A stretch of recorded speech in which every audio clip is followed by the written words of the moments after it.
This is the Culture Study Podcast, and I'm Anne Helen Peterson. And I'm Rebecca Kuang. I write as R.F. Kuang. I'm the author of the popular trilogy, Babel, Yellowface, Catabasis, and the forthcoming Taipei story. Melody sent me a very exciting announcement this morning because between when we first reached out to ask if you'd record and now you've announced, you kind of had announced it before, but you officially announced your next book. So can you tell us a little bit about Taipei Story? Yes, I'm so excited about it. It's a coming-of-age novel about a college freshman named Lily who is studying abroad in Taipei, doing an immersive language program, and she's studying Chinese to reconnect with her extended family when her grandfather unexpectedly passes away. And it's personal because I was in Taipei doing an immersive language program a couple years ago when my grandfather suddenly passed away. So it was my way of dealing with that grief. And that sense of just waiting too late to have a proper conversation with him about who he was and where he had come from, because I wanted to wait until I was the perfect subject in Chinese instead of feeling so inadequate and awkward. But I waited too long, and now I never get to have those conversations. So, it goes back to my favorite themes of language and translation and diaspora, but it's really lingering in that sticky, uncomfortable middle space in between fluency and inadequacy. And it's asking, aside from those feelings of shame and alienation, there's something lovely or at least funny that can come out of those encounters as well. So yes, I always tell people, when I used to teach film studies, I used to have my students oftentimes interview their grandparents about the movies that they watched, because it became a way to actually talk about what it was like for them to be children, what it was like for them to be teens. Just that structure of an interview, a forced interview, was really useful in that way. That's such a cool project. I know. I loved it. And also, I love classic Hollywood. So it was always look, the way that you feel about this contemporary star, these stars that we're learning about in class, this is how your grandparents felt about Greta Garbo or whoever. Yeah, I love classic Hollywood as well, and I'm always stunned by how my parents can quote the exact same scenes that I gravitate to. Wow. My husband recently got a job in England, so we're moving to London. It's going to be a slow transition, but we're going to be British. And there's this scene in Casablanca where this older couple is talking about how they're excited to go to America, and they're like, "My wife and I are only speaking English with each other, so that when we get to America, we will feel right at home. What watch? 9 watch. Such watch." And when I just said the words Casablanca in reference to us speaking in British English with one another, my parents were immediately like, "Such watch." And I was like, oh my God, we're on the exact same cultural wavelength. This is really cool. Totally. Okay, so we're going to talk all about the larger realm of what people call dark academia, but we're also going to talk specifically about your work in relation to it. And we're going to make our way through. We have some excellent listener questions. But I think first we should talk a little bit about the two of your books that are often shelved under that designation of dark academia, or we could say historical fantasy. Babel is set in Oxford, and I've been practicing.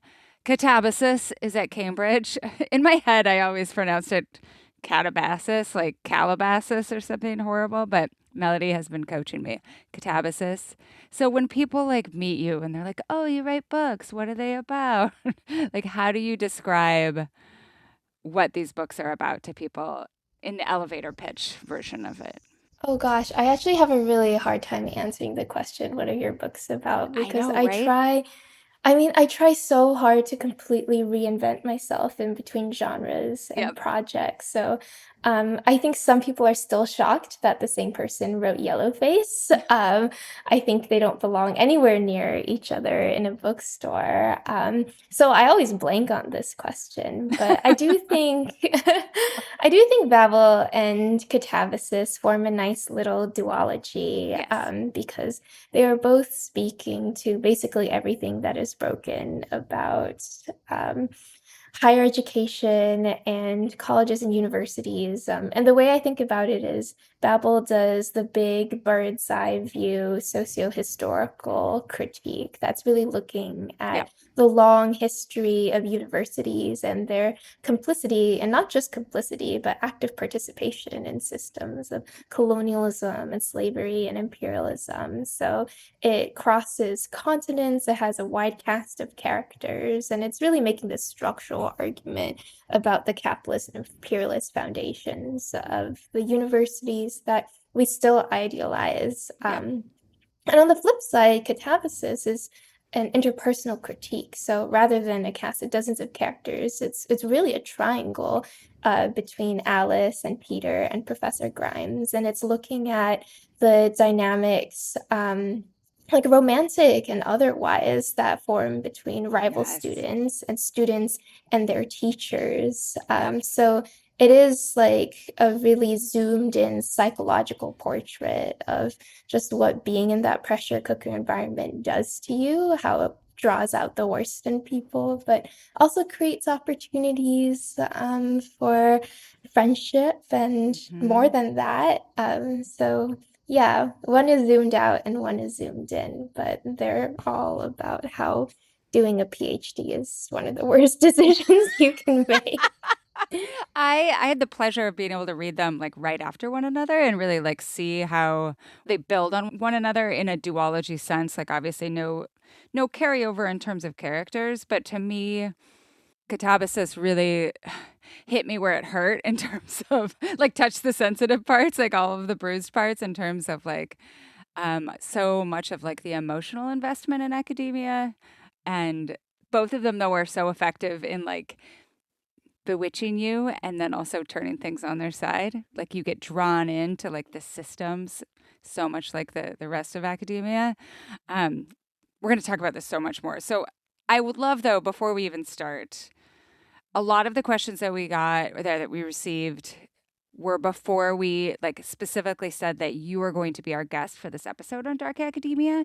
So some of them are just thinking about the genre largely, like at large, and its lack of critique of some of these structures. And I love that like we get to be like, oh, actually, there's such great interrogation that's happening.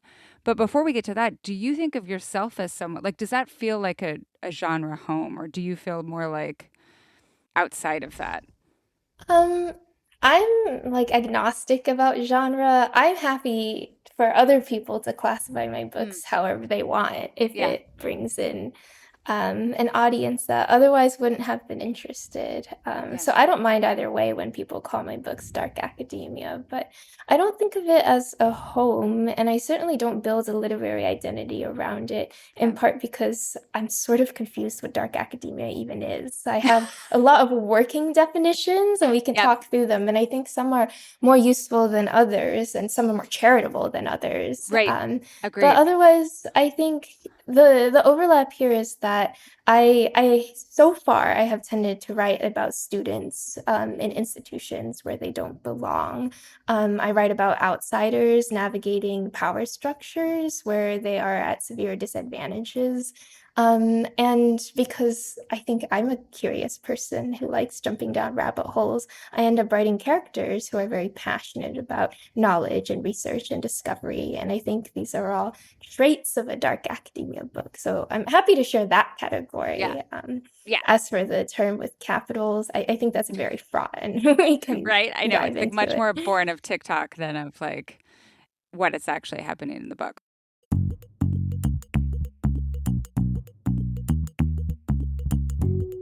The Culture Study podcast is sponsored by Gooder. This entire past weekend, I don't think my Gooders came off my face. I went with my mom and my brother to go see Bonnie Raitt, who was amazing. It was for my mom's 70th birthday, and before we went out to dinner, and that hot afternoon sun was coming down, and I was like, thank God I have my Gooders, which no matter how much I sweat, no matter how much I walk, no matter how intensely I garden, no matter how many miles I run, I also ran 15 miles that day wearing my Gooders. They are perfect. I don't understand how they so effectively work this transition between like athletic, outdoors, gardening. gear, and they also look fashionable. I have the OG, and it's white frames and then like a blue tint, and I get so many compliments. Gooders have no slip technology. They are no bounce. This is so crucial. They are all polarized, so glare reducing, and they have UV 400 protection, which block 100% of harmful UVA and UVB rays. This is the one thing that my eye doctor told me when I came in the other day. He was like, "Your eyes are fantastic. Your prescription, I wear contacts. It's not changing. Great. No signs of anything bad. Just try and wear sunglasses even more." And Gooders makes that possible. And they come in so many colors. Any feeling that you have, like you can find a pair of Gooders to go with it. And the price point is really great too, because if for some reason you do lose them, they are not at the price point that you like feel horrible all day, because I have done that before. So if you are also ready to upgrade your eyewear to something that is functional, super cool, really fun, really useful, affordable, better for your eyes, head to goodr.com/culture to claim $10 off your first order. That's GOODR.com/culture. Support for today's episode comes from OneSkin. Melody, you're looking at my face right now. Doesn't it look like very even? It's so even. You're glowing, you're dewy, Well, you're moisturized. Well, I'm using 3 OneSkin products right now. Oh. So I have the original, just like the lotion that I use every single day. And then I have the under eye cream, which I just put on to like feel a little bit more alive. And then I'm so excited about it. I have the new OS1 broad spectrum SPF that comes in a slight tint. I have the light medium, and it goes on so smoothly. And I mean, I don't wear foundation, forget about it, but I do like to wear a tinted sunscreen, and this is one of my faves. So the unifying property of all of these products is the OS1, OneSkin's proprietary peptide. It's the very first ingredient proven to switch off those damaged senescent cells, actually slowing skin aging directly at the source. OneSkin's results are backed by 4 peer-reviewed clinical studies, over 10,000 5-star reviews, and they've been recognized by Bloomberg as a leader in skin longevity. You really do not need a complicated routine to get healthier, younger-looking skin that's also protected from the sun. Born from over a decade of longevity research, OneSkin's OS1 peptide is proven to target the visible signs of aging, helping you unlock your healthiest skin now and as you age. And for a limited time, try OneSkin with 15% off using code CULTURE at oneskin.co/culture. That's 15% off oneskin.co with code CULTURE. After you purchase, they'll ask you where you heard about them. Please support our show and tell them that we sent you.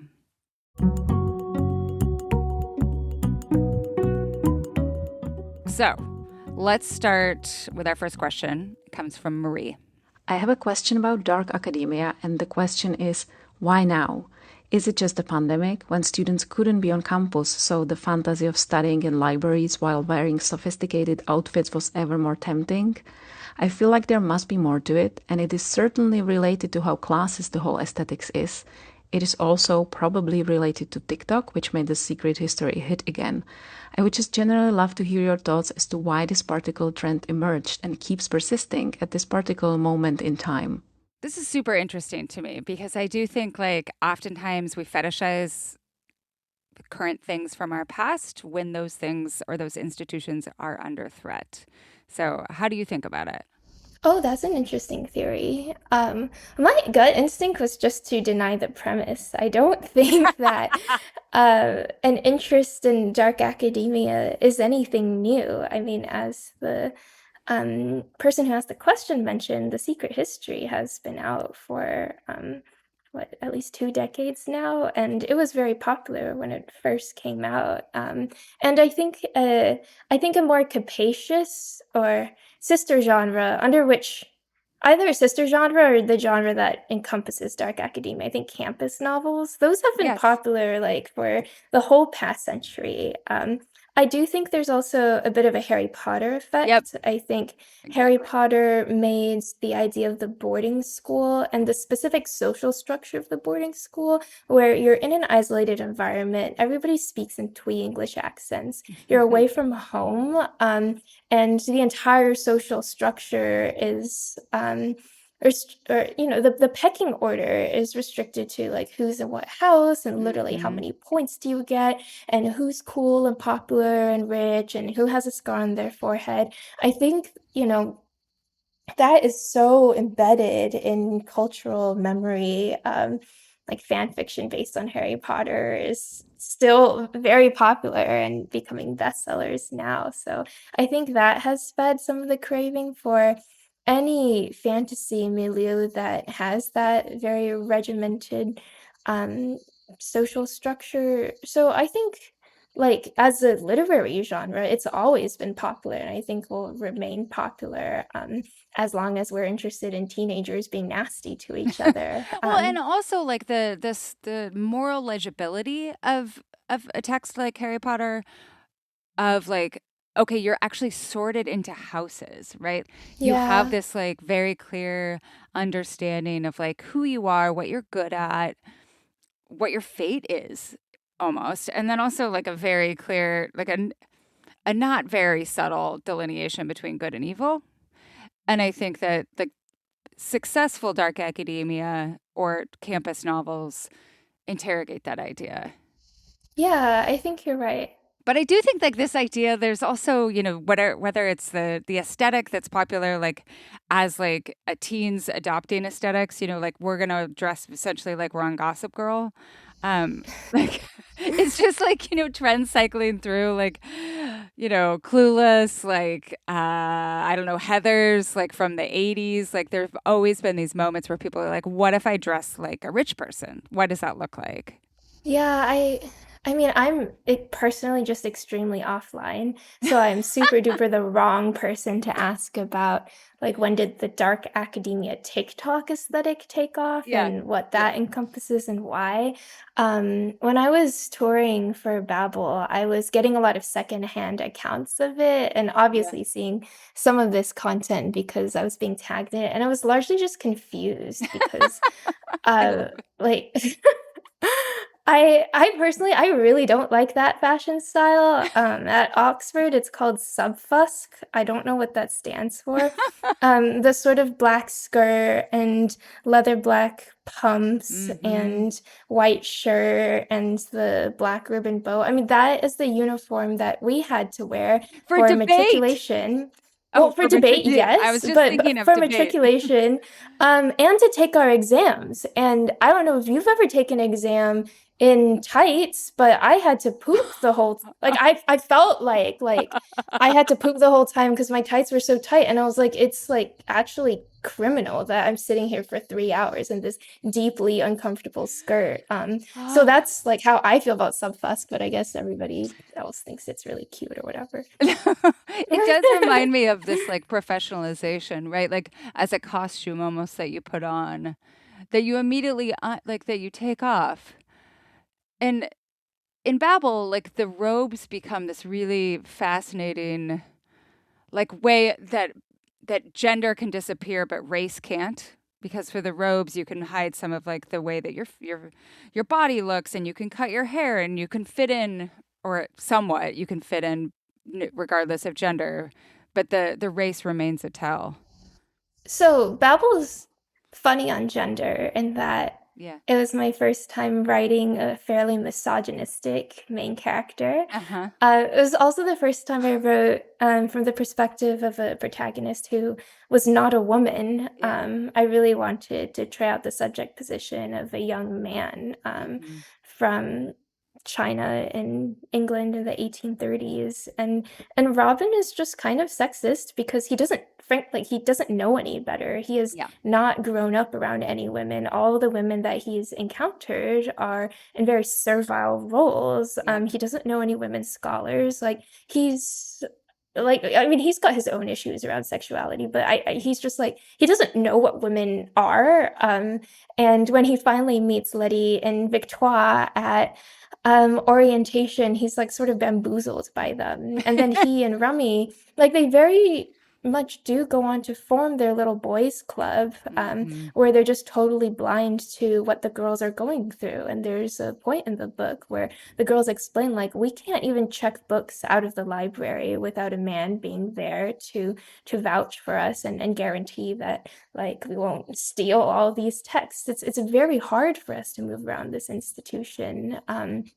So I don't think that gender really disappears in the academy. If anything, catabasis is about how the myth that if you're just smart enough, if you can just Right. hang with the boys, if you just pretend that actually you're not a woman, that mentality has actually been really damaging to young women, especially in the STEM fields, because it feels like you're the tortoise racing Achilles, like you're running an impossible race, and like this on paper gender equity has actually been really bad for our ability to have conversations about solidarity and ways in which like women continue to need support systems within the academy. So I'm, Absolutely. Yeah. I No, realize I'm that's just like sitting here like denying the premise of all no, your that's good. questions. No. Well, this is the thing is that some of these also were written referring to like a much larger perception. And this is what this show is for, is to like think about, okay, like, is this what's happening? How do we build on what we might perceive as happening? How does someone who is writing books that are filed or put into this designation, how do they think about that? This next question I think will help us build on it even more. This one comes from Carolyn.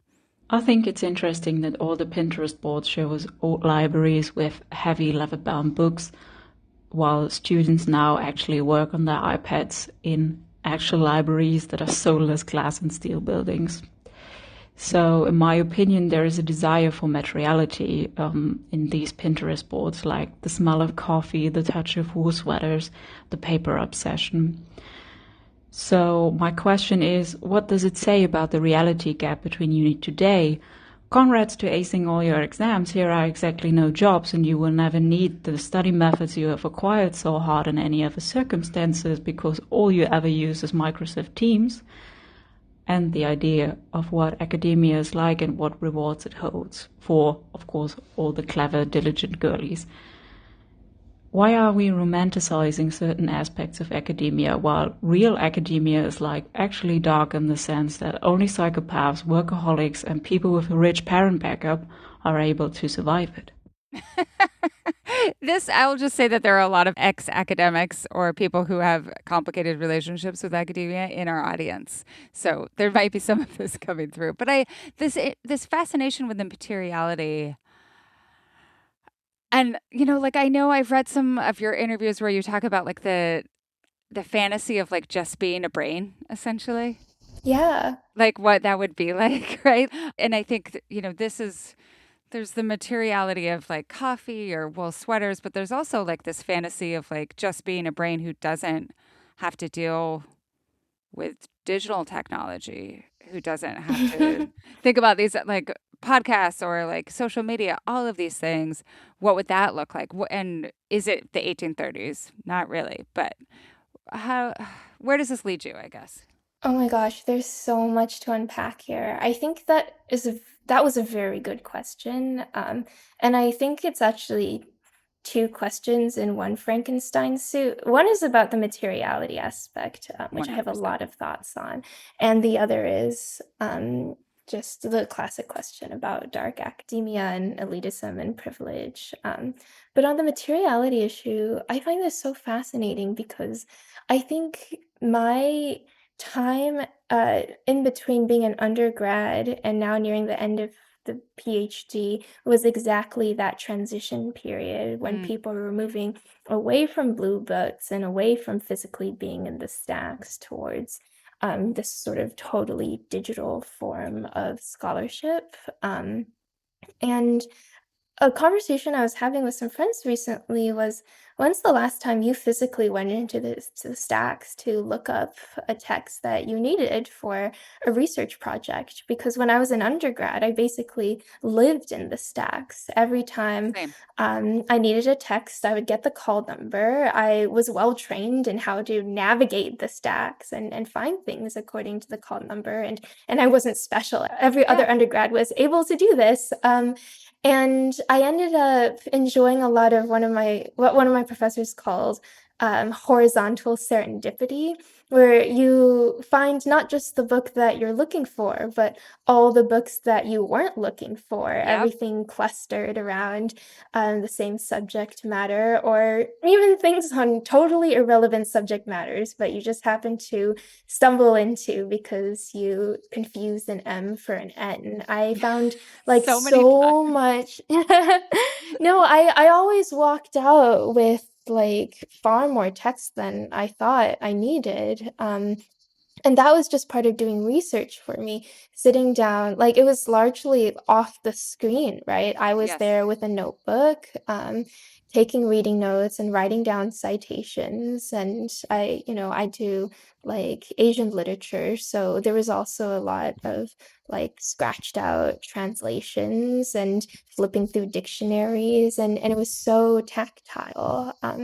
And as I got deeper into my academic career, there were more and more tools that made this unnecessary. First, it just became a trend that you can request the book you're looking for, and the staff at the library will have it for you, often within the hour. And I grew like really lazy about this in my early years at Yale. Like I was always going to the hold shelves, and there were always like 5, 6, 7 books like sitting there with my name on it.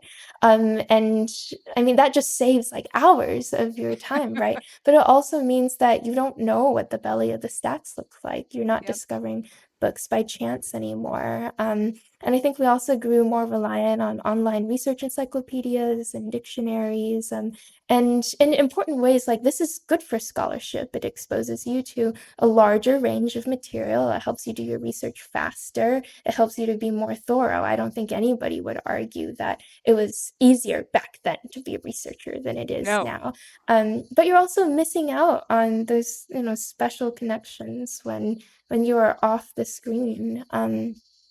And you mentioned like the fantasy of being a total floating brain that doesn't have to deal with the baggage of the body or any bulky stuff. But I also think we're in an era where everybody's realizing like being that floating brain kind of sucks. Totally. Like being online all that time sucks. Like everybody wants to touch grass now. Everybody has screen fatigue. Everybody is tired of being this disembodied persona with no real human connection. So I was talking to some colleagues just yesterday about how no phone policies in seminar rooms are much easier now to enforce with undergrads than they were even a couple years ago, because I think my undergrads are sick and tired of being on their phones all the time. Like they are craving that human connection. They really want that excuse to disengage from the web and just sit around the seminar room and, flip pens in their hands and look at one another in the face. So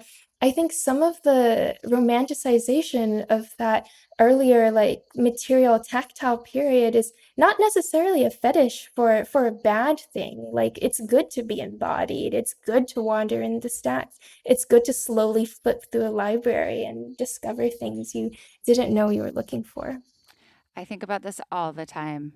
My period in my research was right before total mass digitization. So a lot of my primary texts were all on microfiche, were all in like dusty old magazines that I would order off eBay.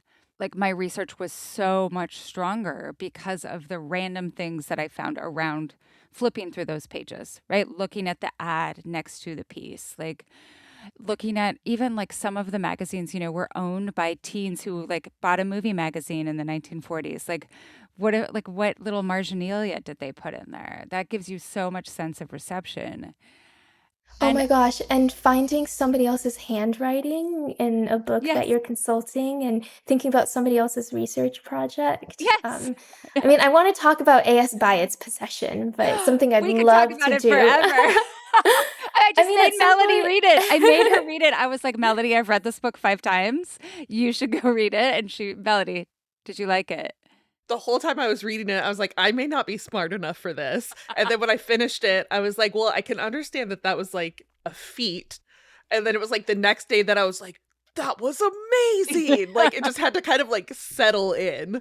Yeah. But yeah. Yeah, it's gorgeous. I would love to write a book someday that is just comments in the margins traded between two people, talking about some central text. But speaking of unexpected discoveries, I picked up my copy of Possession at a used bookstore in New Haven a couple years ago. And it's the sort of bookstore where everybody departing from campus Yeah. like leaves all their books when they go, so you find like amazing stuff. And I opened it and out fell a press clipping from 1996, which I think is the year that the book came out, Yes. that contained a review of the book.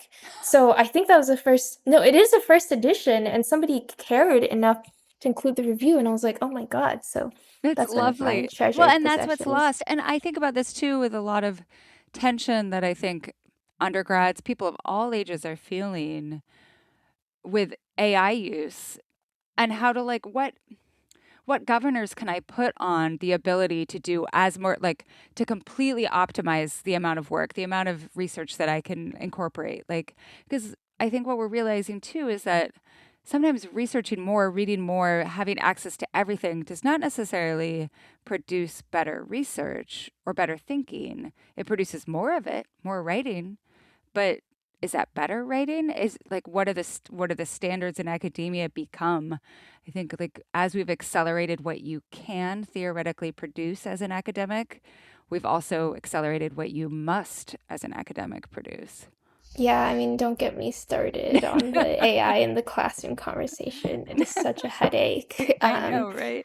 I am preparing this keynote that I'm giving in Cleveland on Thursday. And the topic is the beauty of writer's block and the magic of writer's block. And the whole talk is framed as a response to the promise of AI-assisted creative writing tools, which is that you just get to dream and do the fun part of writing, and the hard part will be resolved. And my whole talk is a defense of the hard part, and I'm arguing that it's in those gaps when you don't know the right word, you don't know what you think, and you're confused by yourself, you're confused by the world. Those are the most generative moments. Those are the moments when we reach deep down into ourselves and really drag out the words that we're too scared or ashamed Yes. or traumatized to admit, and that's often where the strongest writing comes from. So I'm for like being at a loss for words and making the wrong argument and struggling as an academic, because that's where the interesting thinking happens, as opposed to the slick polish that AI promises, because like nobody wants that. People want us that are messy and human. Do you use your fiction writing as a way to not like do you switch between modes as a way to kind of like get the brain working? Because I used to find that when I would be writing for a more popular audience, it would allow me to process some ideas in a more informal way that maybe would assist with some of my more formal ideas that I was working through for academic stuff. But I needed to be able to have like a brief vacation from each thing. Yeah, it's very left brain, right brain for me. I'm very glad to be able to switch between the modes of writing, because sometimes I'm like tired of trying to sound profound and interesting, and I just want to write like a very bland factual statement. And sometimes I'm bored of the bland factual stuff and I want to Yeah. make dizzying leaps of logic and rhetorical flourishes. So I'm lucky that I get to vent both. But I do get in trouble with my advisor because she continues to think that my academic writing is too flamboyant, and Oh sometimes I yeah. say things without backing it up, which is true. She's always getting me to slow down and be Yeah. methodical and really justify every single step. And I'm like, but in my novels, I can just like throw like completely disparate fields of discourse together, and like that'll be a beautiful image. And obviously, doesn't suit the requirements of the But, dissertation. like a left brain and a right brain make a whole brain. And I love that, like, I can read your fiction and I see the signs of the research. Like, and maybe I don't think this is exclusively because I was an academic, but like, even in the preamble, I was like, this is a person who is used to people standing up in their conference presentation and being like, what about this? Like, where would those scones be? Like, just like clearing the table. You're like, here, just want to acknowledge these things, and now we're going. But then also, I'm sure in your academic writing, you get those flourishes, you get those leaps. And even if your advisor is trying to make you come back and like bring it in a little bit, like you still have that amazing like curiosity of spirit there. I hope so. I guess we'll see when I'm I know done I'm gonna have to like writing. I'm gonna have to like interlibrary loan your dissertation when it comes out. People always threaten to do that to me, and I'm like, do not do Oh, anything. dear God. Or my undergrad thesis, which you can also ILL. No, horrible. Oh, I'm scared I hadn't even thought about opening that file, and I'm scared to look. What was the title? I don't even remember. I was writing about, so I was doing history back then, and I was thinking about war memorial. So I think I wrote 3 chapters about different forms of commemorating traumatic events and nationalism and keywords like that. But it was so long ago. Mine was about grieving voice in post 9/11 cinema. Wow. So, I mean, Very similar. ambitious. Yeah, and it was also released. So 9/11 is 2001, right? I wrote my thesis in 2002. So Oh my God. obviously there's like, I was not timed to say anything authoritative about grieving voice in post 9/11 cinema, but you can't tell a 21-year-old anything.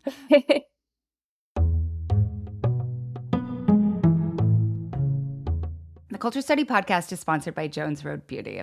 So the other thing that makes me look a little bit shimmery today is that I am wearing my Jones Road Beauty Miracle Balm.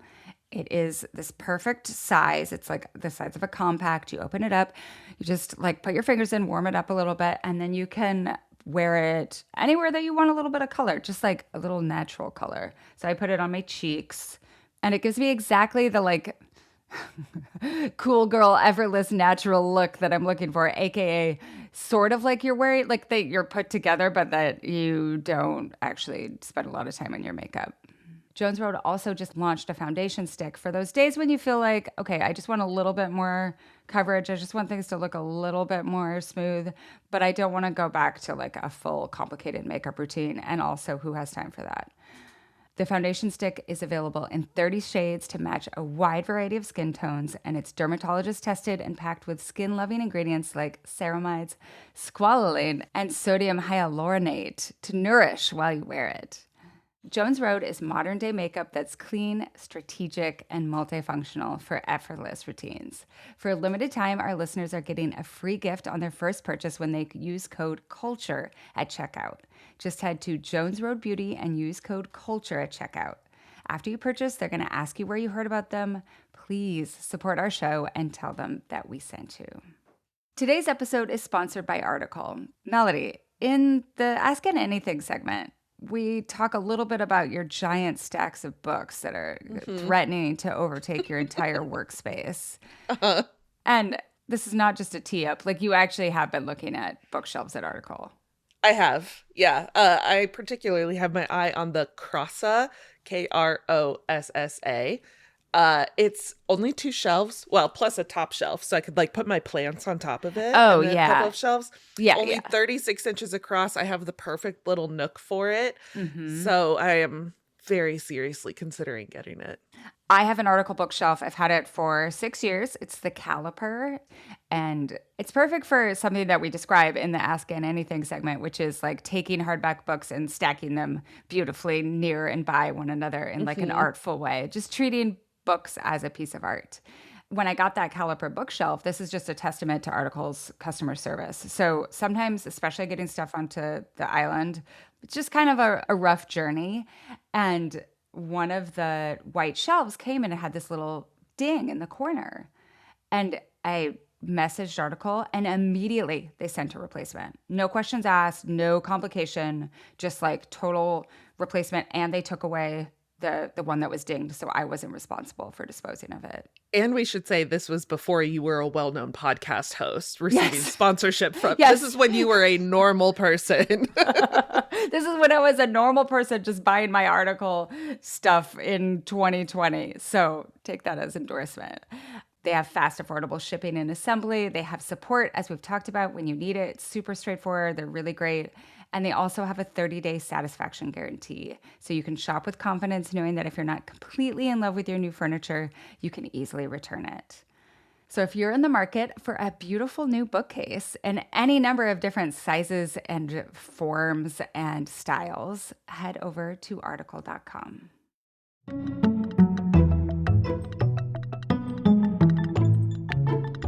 We're going to go next to this question from Kale, which talks a little bit about New England and how something like The Secret History is a little bit of an skeleton key. I'm a big fan of dark academia. The Secret History is a core text that helped me make sense of New England as a recent transplant. But something that I always find myself wondering is, what's the actual relationship between dark academia and privilege? Does the genre ultimately reinforce or subvert the oligarchy that we find ourselves living under? Not to be all comrade about it, but I usually steer clear of books, movies, etc. that lionize entrenched structures of class, patriarchy, and privilege. The real world has enough stories already that glorify power and exclusivity. But what is it about dark academia that still draws me in? Is it that protagonists are often outsiders who learn to thrive despite their marginalized status? Is it that reading about the seedy underbelly of vaunted institutions, cults, murders, black magic, cannibalism, gives us a fictional world where they can be understood as fallible? How does dark academia uniquely, though predicated on the existence of a system of elites and plebeians, give readers an outlet to explore their class consciousness? I didn't just pick this because this person said not to be all comrade about it, but I did enjoy that. There's a couple places in your books where I see like the characters working through these larger questions of like what solidarity looks like. Like, can you have solidarity that's only based on otherness? Like, how do you actually think about class in relationship to this? All that sort of thing. So where does this question lead you? Yeah, I mean, my thinking about elite institutions has always been guided by this Audre Lorde essay called Learning from the 60s. And there's a part of it where she's speaking to, like a hypothetical young student at an elite university. And she basically says, don't make the mistake of thinking your personal success is a victory. If that's all that you set out to achieve, then you've just become a token. You're just the lucky one. So you always have to be thinking about what are you doing there and what is your position at this institution allow you to do in terms of helping your community? What are you taking from it? What are you doing with those resources? And it's an essay that still guides me as I navigate like finishing out my PhD and thinking about what my future in academia looks like, because I know I don't want the kind of traditional tenure track job where I'm only interfacing with like undergraduates who had to jump through a lot of hoops to be there. And I'm always thinking about public facing knowledge sharing and ways in which the academy can open up its gates. So I hear you, comrade.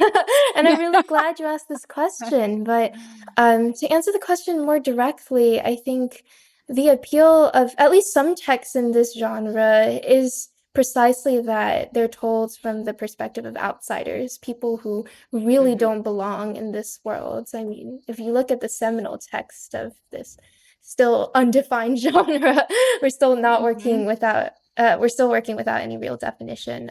Donna Tartt's The Secret History, the protagonist feels kind of lucky that he ended up at this school, and he's looking at this clique from the outside. He desperately wants to belong. He's studying their codes and mannerisms, and he's imitating them, and he wants to get through to them and feel included. And I think we all have this instinctive desire to be included and acknowledged. And part of it is Schadenfreude, like And really the same kind of schadenfreude you get from watching Gossip Girl. Like, is this outsider going to fall flat on their face when they try to Yeah. succeed? And part of it, I think, is jealousy and this desire to be a part of that society. But again, I mean, I have very little patience for the kind of novel where a happy ending looks like successful integration into the school's elites. I think it's telling that both of my quote unquote dark academia novels end with all the protagonists leaving the academy, or in fact the Yeah. academy leaving the face of this earth. So I'm interested in the protagonists who are really, really conflicted about their position there, who have been sold this illusion their entire lives that they just have to jump through enough hoops, that they personally have to prove themselves worthy, and then they get acknowledged and included by the wealthy elites. I like to write stories where they're very troubled by this and they're looking for a way out, not just to quit and leave entirely, but to ask, what do alternative futures look like, and what do alternate models of the university look like? And I think that's a much more interesting question than how do you get the hot rich guy to look at you. I think, we got a lot of questions that were basically like, can you set a dark academia plot at a public state institution? And I think so, but I would be interested in your thoughts here. Like, do you need, because to me, like the public institutions where I've taught, they do reproduce the same class dynamics. They're not as legible as like this person is paying full tuition, this person's grandpa's name is on this building, and this person is here on full scholarship, but they're still there. But maybe it's like too muddled to actually work if you don't have that starkness. I think the specific New England Private Academy Association is fascinating to me. And I Right. mean, as a very proud New Englander and masshole, my first answer is it's just because it's the best up here. We have 4 seasons, we're cold and underfed, and we're good at clearing out the snow. So why wouldn't like all fantasy settings be up in chilly Massachusetts? But I have a like historical theory, which is just that the earliest academies were in New England, right? Our Yeah. oldest universities, which were, and I give this spiel all the time when I'm explaining the inspirations for Babel. These were colleges built by slave owners for the express purposes of kidnapping Native American children and converting them and holding them hostage. Like that was not just like the unfortunate byproduct, but the stated aim of like Harvard and Princeton and the College of William and Mary. So that very ugly history that stretches back to the founding of America, that is specifically rooted in New England, which is not to deny lots of shady stuff was happening in California as well. I think also as a genre matter, well, so one quick anecdote here is when I was deciding between PhD programs, I visited Stanford, and it was the first time that I'd ever stepped foot on that campus, and I was like, this feels like Disneyland. Like it's too warm. People are moving in rollerblades and short shorts, and I was very angry about it. I was like, this is not a place for serious people. This is not a place where research gets done. Research gets done in a place where you don't want to be outside and you can't see the sun. So I think we have those associations that like in a Logan Roy voice, frankly, like the West Coast are not serious people. Yeah. I'm joking. Obviously, amazing stuff No, happens but on the I West get Coast. I do think that like I would love to see a dark academia like novel set at like Vanderbilt or Ole Yes. Miss or SMU, which you're familiar with from being from Dallas. Like those are schools where you get also these like incredibly rigid understandings of the performance of gender, and then like even more like I think noxious and still very present racial dynamics that like people pretend don't exist, or even like UT. Like I mean there's been so much subtext made text in white people suing to get into UT, or like suing basically reverse discrimination by not being able to get into UT and that sort of thing. But I think like that touches too close, and we got to like we'll get to a question in a little bit here about like why Actually, this is a great way to tee up this next question about why you've set your books in the past, specifically not Yellowface, obviously, but in the past. So let's actually read that, and that'll allow us to segue Oh, into I this have question. one more thing to say on Yeah, the yeah, New please. England West Coast divide. I was thinking about Legally Blonde and like the really jarring contrast in between UCLA, someplace like Yeah, UCLA, where Elle is doing her yeah. undergrad degree, and then Harvard for serious people. But I couldn't agree more. I think that there's amazing material to be plumbed at state schools and on, other parts of America that I must acknowledge do exist. I think Olivia Blake's work is actually pretty good on this. Ah, There's a lot of critiques of the Greek system in dark academia, but I noticed not many people write books about sororities. And she's just put out a book called Girl Dinner, which is a cannibalism horror in a sorority. It was tons of fun. I think it's a state school as well. So yeah, I amazing. think dark academia outside of Boston could be fascinating. I haven't heard of it, but it could be fascinating. Okay, let's do the second question from Abby. I love Babel and Catabasis, and I'm really curious why you set both in the past when they seem to me to be very much about the dynamics in academia now. I'm an academic myself, and I'd say I've seen versions of all the abuse and misconduct in Catabasis happen in real life to people that I know, at least all of the non-magical stuff. And a lot of what happens in Babel also feels more like the academic toxicity of the 21st century than necessarily the 19th century. So I'm wondering, is dark academia a genre that just needs to be set in the past in order to not be a huge bummer? Or would it not work in the present for aesthetic reasons?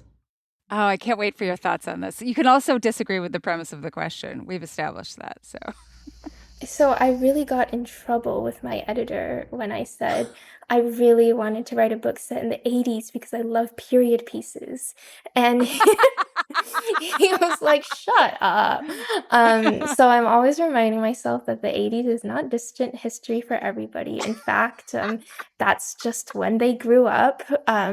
But I mean, it's true. I love a good historical fantasy. And I was fascinated by the 80s in particular because I have done so much research into the Cold War and in the shifting dynamics right after mm, America kind of emerges on top as the imperialist power. And I was thinking about the transition from the 60s to the 80s, where you have the civil rights era, you have this era of the Third World United Front, you have this like really brief, hopeful moment of international solidarity and all of these decolonial movements, and yep, a time in which it seemed like self-determination was really possible, where a lot of former colonies were throwing off those yokes and establishing their own governments, and international socialism actually seemed like a viable future. And all of that progress and all those dreams were just then violently crushed by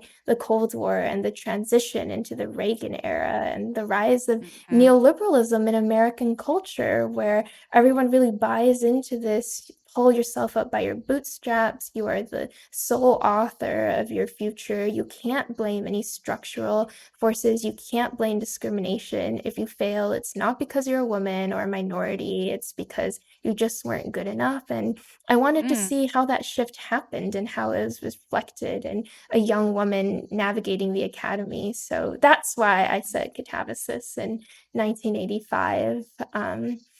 But I think you could easily apply all those same arguments to today. It's just that I had just done a very contemporary novel, and Yellow yeah, Faces. I think it's really hard to write about the 2020s without a text being extremely online. And Yellow yep, Face was so much about the really how the grammar of social media destroys our ability to relate to each other and kind of destroys our yep. ability to think. And I wanted to think for a bit. I wanted to go analog for a bit. I still really prefer the analog space. So that's why I avoided a contemporary frame. And then early 19th century Britain, like I know you moved a couple of events around to work for the storyline, but like isn't like Victoria coronated during the text? Like it's just such an interesting moment. And also like using silver as this magical force that actually functions as like a really beautiful stand-in for both technological advancement, also just like extraction broadly. But now I think we can like also think of other things that are serving that function now. Like the best stuff about our past like also allows us to reflect on our future. I love that. Yeah, that's true. I also picked the 1830s because I was feeling really cheeky after I finished the popular trilogy, and I just wanted to insert myself in a canon where I really didn't belong, or I felt there was no space for me. And it seemed like the widest, stalest space was the Victorians and Victorian pastiche. And it turns out our popular reimagining of early Victorian London is way more white than it was in reality. I mean, if you Right. walked along the docks of London in 1832, you would have heard like a dozen different languages and you would have encountered people from all over the world. It was an incredibly cosmopolitan, diverse, and changing city. But you watch a period film and like all of that gets erased. So I wanted to juxtapose like real history with our like popular frame of that era and also see like how much elbow room I could create for people who looked like Robin and Remy and Victoire. With your new book, I think you told Hua Su for the New Yorker profile, who, by the way, I was on a panel with him a billion years ago at MLA, and he was one of the first people who showed me what like writing for a popular audience while also being an academic could look like. This is when he was still teaching full time, and he was just kind of like writing for the New Yorker on the side. So watching his career has just been incredibly inspirational. But um, I think that I'm remembering that you said that the new book is influenced by Patricia Lockwood. Oh, yes. And she, to me, she's one of the only people that I think can do contemporary really, really, really well. I mean, she's a hero to me in a lot of ways. We've been talking about how dark academia is so elitist and it's Yeah. a world in which the gates are closed, but her background and the way that she does literary criticism, she's one of my favorite critics alive Same. because the way that she thinks about the text is so capacious and curious, and it's not like that she's dumbing down anything in order to invite the reader in, but it's just the total opposite of a form of criticism that I see more and more of now that really turns me off, where it's really about comparing like who is the best snob, like who has the most rarefied opinion, who has the most rarefied and coolest opinion on like Yeah. increasingly like minute issues. And she will take a text and turn it over from all different perspectives and situate it in like a very large body of sometimes like totally surprising comparisons Yep. that just get you excited to read not only the text, but everything in this insane cluster of ideas that she's built around it. And that is such a great example of a public intellectual that really cares about bringing people in and widening a conversation as opposed to keeping people out. So that like she's like such a role model for me. But yes, the way that she writes about the internet, no one is talking about this, is one of my favorite books. So She's good. so funny. I mean, she nails it every time. So with Taipei's story, I was really just trying to get like a fraction of her humor. I love Yeah. how like just in the span of 3 words, right? She'll twist the knife, and then this whole paragraph, you'll see in a new light, and it'll seem hilarious. And I was trying to do something similar. So yeah. She is endlessly funny. And also I love that like some of the language, the hilarious, like it can be vulgar, it can be made up words, like whatever that she uses. Also, like to see it in the London Review of Books, like that to me is just like a triumph, right? To have, like an institution that you associate with a more stodgy or more traditional form of criticism, to have it live there is just really lovely. Yeah, she's so fun. Our last question, we have just a little bit of time, but I really wanted to get to this one because I think it's something that you've talked about a bit. And I'm also super interested to see how you put the new book and Taipei Story into this larger schema. So this question comes from Micah, and Melody's going to read it. Dark academia and fantasy at large often explore the same themes as lit fic, but gets marketed as narrow genre fiction. Is it frustrating to see the discrepancy between how Babel is received, marketed, and reviewed versus a book like Yellowface, where the lit fic seems to be considered the more serious work? So there's this section in the New Yorker profile where Tochi Yanabuchi describes the two of you as like fantasy writers, the type of fantasy writers who also read like Brothers Karamazov, right? And he says something along the lines of like, the Hugo is nice, the Hugo is great. I'm like so grateful for the Hugo. It's an incredible honor. But what about the Booker? And he says, he predicts that like the Booker is in your future. And to me, that was such an interesting, like, what do we aspire to? What does like excellence look like? But then also within that profile, you talked about how like winning doesn't mean anything to you, or that it like once you win something, it loses. I don't know, just you have a complicated relationship with winning or mastery. So how do you think about this with the genre as well? Look, everybody loves to win things. But I mean, the way I think about awards is this. At the Alfie Awards, which is George R. R. Martin's personal award ceremony that he puts on, just like really for shits and gigs. It's like a really lovely thing. And he hosted a version of the Alfie Awards for people who had been excluded from, I think, the 2023, I want to say, Hugo slate for weird censoring reasons. And he said, all an award is a group of people got in a room and said, hey, you did this really cool thing.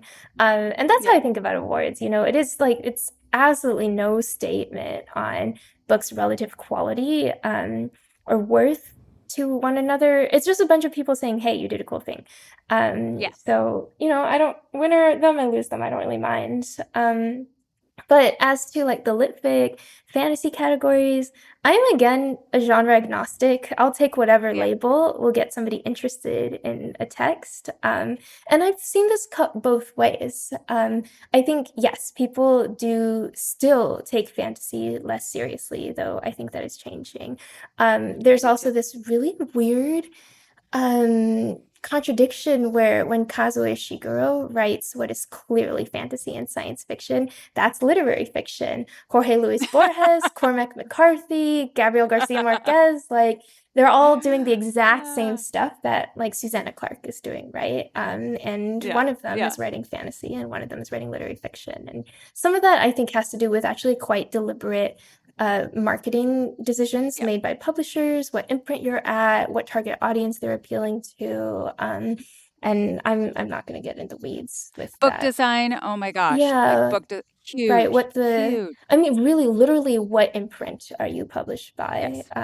Because there are some imprints that will just never be taken seriously as literary fiction, no matter how amazing the book is. So I find that deeply annoying. On the other hand, Yellowface, it is marketed as literary fiction, but also sometimes it gets slotted into this chick lit or like women's literature like genre. So people who liked Babel or like that sort of book like will take Yellowface a lot less seriously. So at the end of the day, I think like all genre value judgments are, I mean, it's just like cultural sociology 101, right? It is just critics inflating their own value by putting down some books and like artificially praising other books. And it's all just sort of a nonsense game of influence and clout. But like I read across all genres and I'm influenced by all genres, and a good book is a good book. Yes. Can I just suggest, I went to a college that had one of the like top debate programs that those debaters were down the hall from me because also went back and taught there. And their like little cloister was down the hall from me. So I could hear them practicing all the time.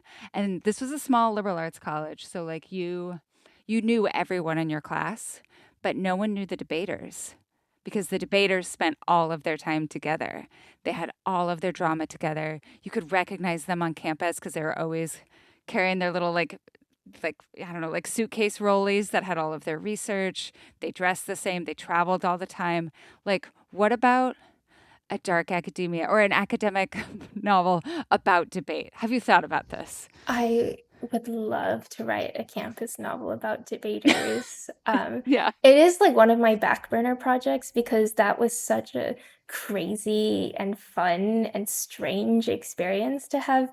Like Yes. that defined my adolescence. I was living and breathing debate. And if there's any high school experience that comes close to like the magical boarding school story, it really is debate because you Yeah. are with your team all the time. Like you have rivalries with other teams. You would like die for your teammates. You know the scene in Riverdale where Archie's like, "You haven't known the highs and lows of high school football."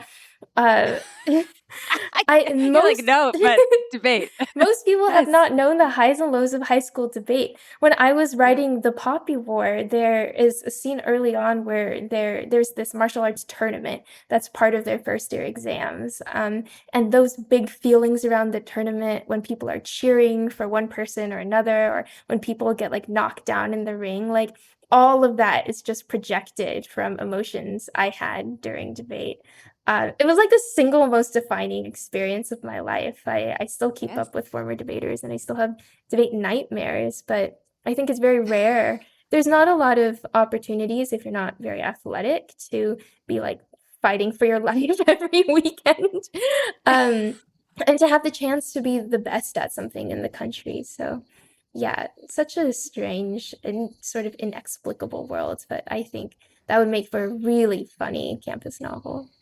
Well, and also just like the rhetorical style, like Lincoln Douglas style is just so fascinating. Like there would just be so much to like, there's so many places to go. So if you ever take that off the back burner, I would love to read it. If people want to find more about you and connect to your work, your books, where can they find your stuff on the internet? Where would you direct them? I'm at rfkuang.com and I send out updates through my newsletter, and I'm very happy to not have a big social media footprint outside of that. Thank you so much for coming on the show today. It's just been such a pleasure. I can't thank you enough. Thank you for having me. I had so much fun.